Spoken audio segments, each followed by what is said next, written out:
स्वामी जी, आज के सत्संग की वीडियो मानव जीवन पर आधारित है। तो जानेंगे हम मानव जीवन है क्या।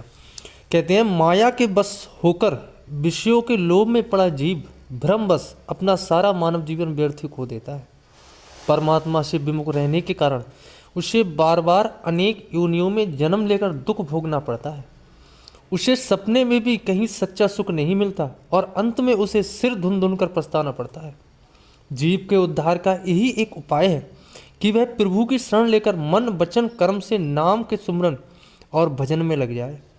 तो आज के सत्संग की वीडियो नाम भक्ति गोस्वामी तुलसीदास राधा स्वामी सत्संग व्यास के पुस्तक से ली जा रही है। सारे सत्संगी भाइयों से निवेदन है कि वीडियो को अंत तक सुने और वीडियो अच्छी लगे तो चैनल को सब्सक्राइब करें, वीडियो को लाइक करें और अधिक से अधिक वीडियो शेयर करें और कमेंट करके बताएं कि उन्हें वीडियो कैसी लगी।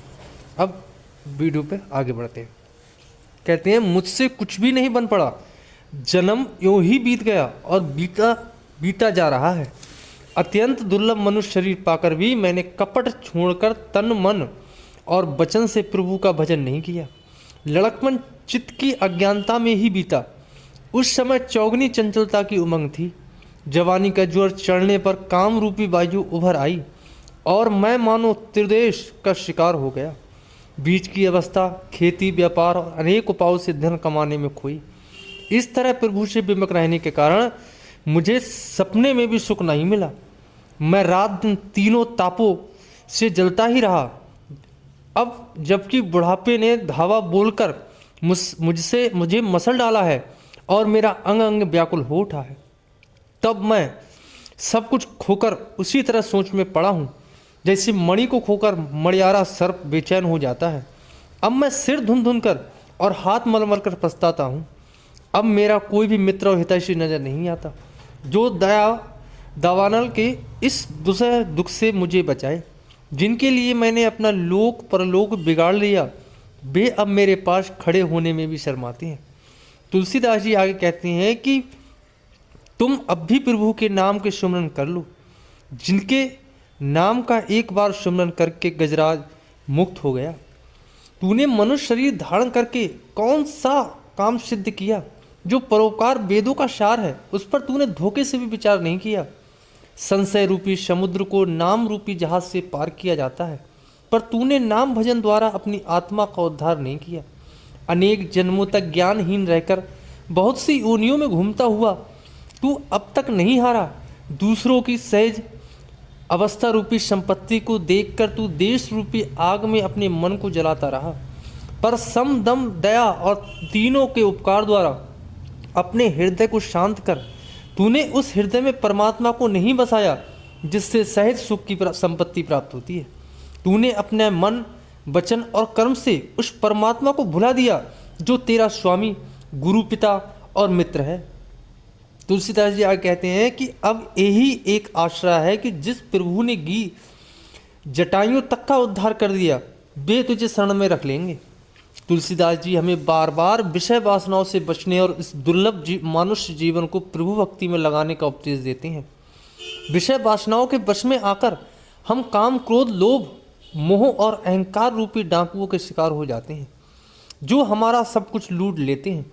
इसलिए तुलसीदास जी एक और तो दुष्ट मन को विषयों की ओर हटाकर प्रभु भक्ति में लगने की चेतावनी देते हैं और साथ ही दूसरी ओर अपने प्रभु से बड़ी ही भावभक्ति के साथ ये प्रार्थना करते हैं कि हे प्रभु, जब आपने अत्यंत कृपा पूर्वक यह दुर्लभ मनुष्य जीवन हमें दे दिया, तो अब मन को विषयों से हटाकर अपनी भक्ति में लगाने की एक और कृपा करें। आखिर यह हृदय तो आपका ही घर है। इसे यदि काम क्रोध और डाकू लूटेंगे तो इससे आपकी ही बदनामी होगी, इसलिए आप इसकी संभाल करें। हे परमात्मा, आपने बहुत दया की जो मुझे देवताओं के लिए भी दुर्लभ तथा परमार्थी साधनों का घर रूप यह मनुष्य शरीर कृपा पूर्वक दे दिया। यद्यपि आपका एक एक उपकार करोड़ों मुखों से नहीं कहा जा सकता, फिर भी हे नाथ, मैं कुछ और मांगता हूँ। आप परम उदार हैं, कृपा कर मुझे दे दीजिए।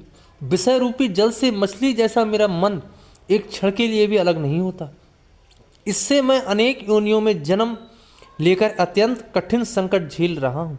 हे प्रभु, इस मन रूपी मछली को पकड़ने के लिए आप अपनी कृपा की डोरी बनाइए और अंकुश जैसे अपने चरण चिन्ह को बंसी का कांटा बनाइए तथा उसमें परम प्रेम रूपी कोमल चारा लगा दीजिए। इस मन रूपी मछली को भेद कर मेरा दुख दूर कर दीजिए। आपके लिए तो यह एक मामूली खेल है। यो वेदों में बताए उपाय मुझे मालूम है और देवता भी बहुत से हैं, पर यह दान जीव किस किस का न्योहारा करता फिरे। तुलसीदास जी ने कहते हैं कि जिसने इस जीव को मोह की डोरी से बांधा है वही इसे छुड़वाएगा।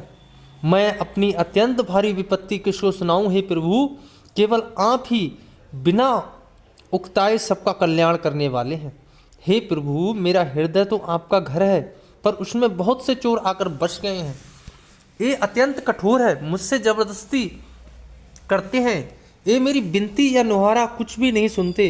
हे नाथ, अज्ञान मोह लोभ अहंकार मद क्रोध और ज्ञान का शत्रु काम से ये सब बहुत ही उपद्रव करते हैं और मुझे अनाथ समझकर कुचल डालते हैं। मैं अकेला हूँ और ये लुटेरे बेशुमार हैं, मेरी पुकार तक कोई नहीं सुनता। हे नाथ, भागने पर भी इनसे पिंड नहीं छूटता। हे प्रभु, अब आप ही मेरी संभाल करें। तुलसीदास जी कहते हैं कि मेरे प्रभु सुनिए, ये चोर आपका घर लूट रहे हैं। मुझे इस बात की अपार चिंता लगी है कि कहीं आपकी बदनामी ना हो जाए। हे मूर्ख मन, मेरा सुख मेरी सीख सुन ले। प्रभु के चरणों से विमुख होकर किसी ने कभी सुख नहीं पाया। इस बात को जल्दी से ही समझ ले। इसमें संदेह नहीं कि प्रभु के भजन के लिए बिना विपत्ति कभी दूर नहीं होती। वेदों ने इस विषय में होने वाले संदेह को दूर कर दिया है। इसलिए तुलसीदास जी कहते हैं कि सभी आशाओं को छोड़कर बस प्रभु का सेवक बन जा। रे मन, अवसर बीत जाने पर तुझे पछताना पड़ेगा। इस दुर्लभ मनुष्य शरीर को पाकर कर्म वचन और हृदय से प्रभु के चरण कमलों का भजन कर शस्त्र बाहु रावण जैसे प्रतापी राजा भी बलवान काल से नहीं बच सके। उन्होंने हमारा हमारा करते हुए खजाने और महल सजाए थे, पर अंत में उन्हें भी खाली हाथ ही जाना पड़ा। पुत्र स्त्री आदि को स्वार्थ में लीन समझो, इन सब के मोह में ना फंसो। हे मूर्ख, ये सब तुझे अंत में छोड़ देंगे। अब तू इन्हें अभी से क्यों नहीं छोड़ देता, अर्थात तू इनके प्रति आसक्त अभी से क्यों नहीं त्याग देता। हे मूर्ख, जागो और प्रभु से प्रेम करो। अपने हृदय से झूठी आशा निकाल दो। तुलसीदास जी कहते हैं कि विषय भोग रूपी घी से कामना की अग्नि कभी बुझ नहीं सकती। इस सर्वश्रेष्ठ मानव जीवन के थोड़े से समय को परमार्थिक साधना में ना लगाकर विषय सुख की प्राप्ति में लगाना तथा राग द्वेष और मोह का शिकार होकर भटकते फिरना भारी भूल है। इससे अंत में हमें पछताना पड़ेगा। हमारी चिंता तब तक दूर नहीं हो सकती जब तक हम प्रभु रूपी चिंतामणि को पहचान ना लें। श्रेष्ठ मनुष्य